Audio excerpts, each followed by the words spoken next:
If you live in a neighborhood with a homeowners association and you don't really pay attention to what's going on in the community, then you might want to pay attention to this video because it's definitely for you. Watch me work.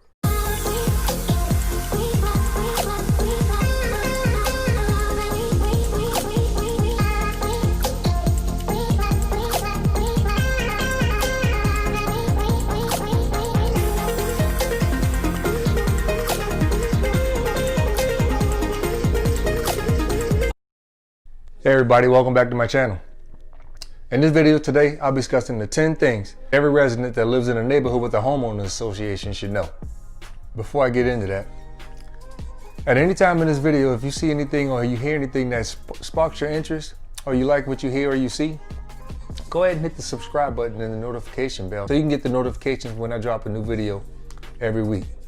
Also, it'd also be cool if you go ahead and hit that like button as well. If you guys saw my last video was about 10 things that an HOA board should know. In this video, I'm giving you the 10 things that every resident that lives in a homeowners association should know. Let's go. If you're living in a neighborhood with an HOA, you gotta know the rules. You gotta understand and comply with the restrictive covenants, the bylaws, and definitely any other rules and regulations that may come along with it. You got to know who's in charge. Many times people live in neighborhoods, they don't really, they don't necessarily know their next door neighbors, let alone who's the president or vice president or treasurer of their homeowners association. These things are very important because you need to know who you might want to, should you have to contact somebody, you need to know who you need to reach out to. Along with knowing who is in charge, you got to have their contact information current, just in case you need to reach out to somebody. Definitely want to have is the contact information for the HOA management company.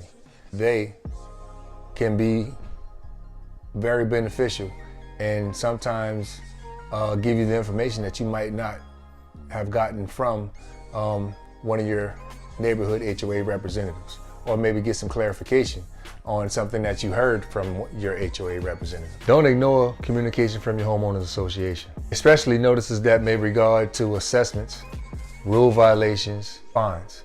The board has the responsibility to govern fairly and consistently in interest in all members. Don't let a minor fine escalate to the point where it turns into thousands of dollars. Now you turn around, you got a lien put on your home.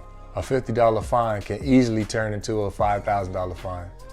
Just like that. Got to know that an architectural review is sometimes required before you can make any changes to your property.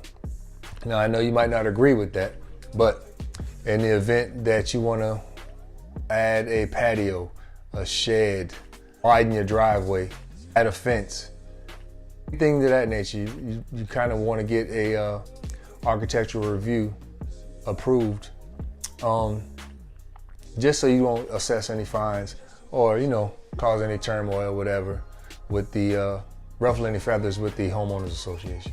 You should know that your association has certain responsibilities to the membership, including compliance with state and federal law. Things dealing with fiduciary responsibility, covenant, meeting notices, elections, all that's covered in the covenants and has to be adhered to by the association. You should maintain a current address with the homeowners association. This is vital if you're a homeowner, but you live in another state. Basically, you're renting out your property. Should your renters be in your home and they're assessing fines or whatever the case may be, the fine doesn't go to the renter, even though they should adhere to, the covenant and standards.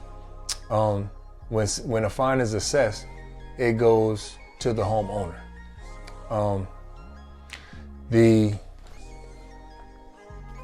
In the event that your address or your information isn't current, you could have these fines, building up, and you know nothing about. And then say later on down the road, you decide that you want to go ahead and not be a landlord anymore, or whatever the case may be, and put your home up for sale.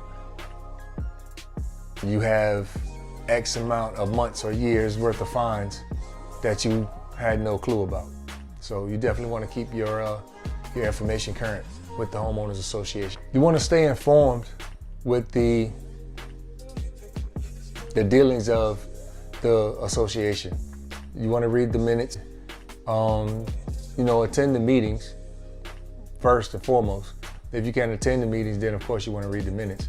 Get a full understanding of what the budget is, and if possible, and if you have the time to, you want to volunteer to serve on the board or the committee. You must maintain your property according to the governing documents and rules. You should know that you got to pay your assessments on time. Some associations, they charge a late fee for fines, or after a certain amount of time, it goes up a certain percentage, or a dollar amount is added to it. If you get fined, you want to go ahead and take care of it probably as soon as possible. It may seem tedious. It may very well seem outright, crazy. But at the end of the day, if you live in association and one day you plan on selling your home, you don't want to have, frivolous fines stacked up against you, and now you have to pay this large lump sum of money at one time just to take a lien off of your home, or whatever the case may be. I kind of touched on it a little bit earlier, but it's a big one. It's in some associations, you have homeowners that live in whole different states due to the military. They buy a house here at this duty station. I'm currently located in the Fort Stewart, Georgia area. And they buy a home here and they move, say they get stationed in Fort Carson, Colorado. They don't want to sell their home because possibly they may be returning to the Fort Stewart area, or this may be where they want to retire to. So they keep their home here in Fort Stewart. Well, they're having it rented out, and they have a property manager and whatnot. But the renters, they don't seem to feel as though they need to adhere to what the covenants and bylaws say. What the covenants and bylaws say, according to the association. So they park on the grass. They don't maintain the grass. They don't maintain the yard.